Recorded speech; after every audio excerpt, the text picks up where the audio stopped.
mai înainte rugați-vă și protestare. Altfel nu se schimbă nimic. O să fie dezastru. Apocalipsa deja a început și oamenii tot nu văd. Au fost 3-4 cutremere în aceea zi. Știința duce la pieire. A anunțat cineva că e cutremure? În Japonia? Nu, tată. Haide că te duce la pieire. Știința, tehnologia asta e satanică. Eu selectez ce e bun.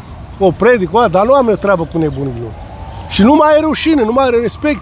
Pentru noi să fie mai bine, la nivelul Caronă trebuia să avem 2000 de euro pe economie și o pensie minim 2000 de euro. Cum să fometezi tu poporul ăsta, bieții bătrâni care n-au ce să pune pe masă? Ăștia salariul de tot. Păi ăștia acum 80, acum 40 de ani, anii 80. Păi și acum la nivel, cum a intrat în Europeană? Păi ăștia a distrus. S-a dat cu o mână și a luat tot. Întreprindele, publici, tot.